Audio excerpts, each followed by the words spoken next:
জি sir. জি আচ্ছা, sir. 9 নম্বরে দেখো তোমার বিশেষ আগ্রহ ও শখ, মানে তোমার বিশেষ আগ্রহ কোন দিকে আছে এবং বিশেষ শখ কি ধরনের আছে এটা তুমি নিজের মতো করে লিখবা।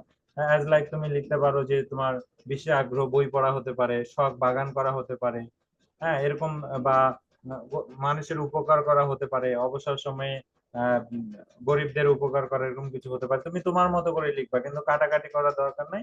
এখানে তুমি 2-4 লাইনে নিজের মতো করে লিখবা। এটা যে ভুল হলে তোমার বাদ হয়ে যাবে এমনটা না। এরপরে বিশেষ গুণ ও দক্ষতা। বিশেষ গুণ ও দক্ষতা তুমি হচ্ছে বই পড়া দিতে পারো, আহ, মানুষকে সহযোগিতা করা দিতে পারো। হ্যাঁ, বিশেষ গুণ হচ্ছে বাবা মাকে বা মাকে পারিবারিক কাজে সহযোগিতা করতে পারা, এসব দিতে পারো। এরপরে হচ্ছে যে তুমি যদি বিতর্ক পছন্দ করো, বিতর্ক ক্লাবে অ্যাটেন্ড করায় সেটা দিতে পারো। হ্যাঁ, এরকম যে কোনো কিছু দিতে পারো, দক্ষতাও এর মধ্যে থাকবে। আচ্ছা, আর 9 নাম্বার আর 10 নাম্বারের মধ্যে মোটামুটি মিল আছে, যে তুমি কোন ধরনের কাজ সবচেয়ে ভালো করতে পারো, মানে কোন কাজটা তুমি ভালো করতে পারো। হতে পারে যে আহ জনসেবা করা, নাচ করা, গান করা, কবিতা আবৃত্তি করা, হ্যাঁ তারপর হচ্ছে যে সায়েন্সের বা নির্দিষ্ট কোনো বিষয়ে পড়াশোনা করা, এগুলো নির্ধারিত করে তুমি উল্লেখ করে দিতে পারো, কোনো অসুবিধা নেই। এরপরে ক্লাসের কোন বিষয় পড়তে তোমার বেশি ভালো লাগে, মানে ফেভারিট সাবজেক্টের নাম দিয়ে দিবা।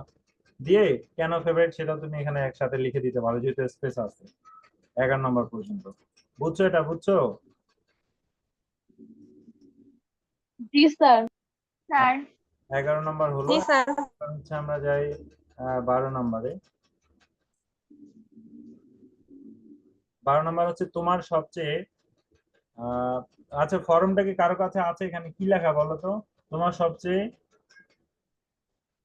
স্যার প্রশংসা ভাজন। হ্যাঁ তোমার সবচেয়ে পছন্দভাজন ও পছন্দের ব্যক্তিকে এবং কেন।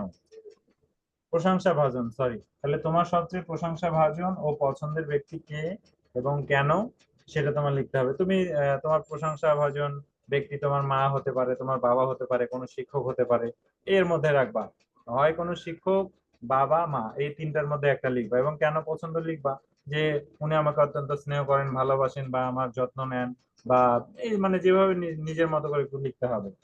এটা হলো 13 নম্বর, 12 নম্বর পয়েন্ট। এবারে 13 নম্বর পয়েন্ট, তুমি কি সবচেয়ে বেশি অপছন্দ করো। এটা লিখতে পারো যে আমি সবচেয়ে বেশি অপছন্দ করি বেশি কথা বলা, অতিরিক্ত তর্ক করা, হ্যাঁ, বা কারোর সাথে ঝগড়াঝাটি করা, এই ধরনের বিষয়গুলো তুমি অপছন্দ করো। এভাবে 2 লাইনে 3 লাইনে বা তুমি এখানে তোমার মতো লিখে দিলা। আচ্ছা, এবার 14 নম্বর হচ্ছে তোমার জীবনে আকাঙ্ক্ষা কি। আকাঙ্ক্ষা হচ্ছে এটা যে কোনো কিছু হতে পারে।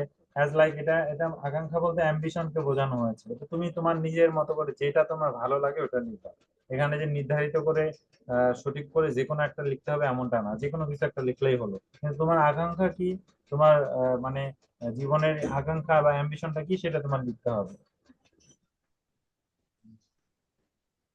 আচ্ছা, লক্ষ্য অর্জনে করণীয় কি, তোমার করণীয় কি? তাহলে লক্ষ্য অর্জনে আমার করণীয় হচ্ছে আমি জীবনে সৎ থেকে, মানবিক থেকে, কঠোর পরিশ্রম করব, এবং জীবনে ভালো কিছু করার চেষ্টা করব, আমার পরিবারের জন্য, আমার মা বাবার জন্য, বা দেশ ও জাতির জন্য।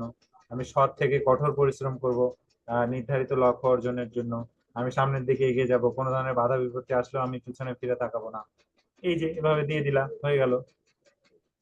এবার 16 নম্বর, কোন বিষয়টি তোমার জন্য চ্যালেঞ্জিং, মানে এমন কোন একটি বিষয় যেটা তোমার জন্য চ্যালেঞ্জিং হবে।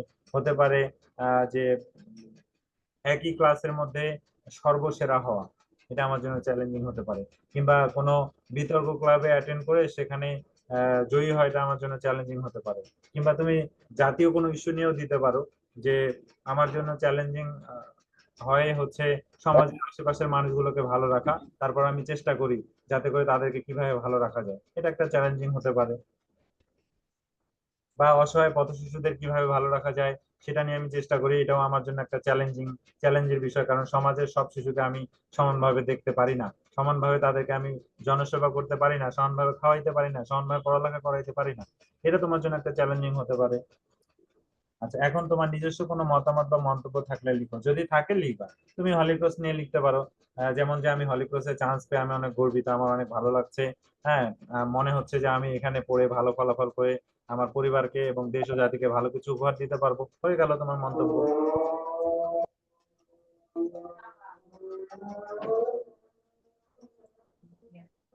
আচ্ছা, আজানের জন্য আমরা একটু চুপ থাকবো।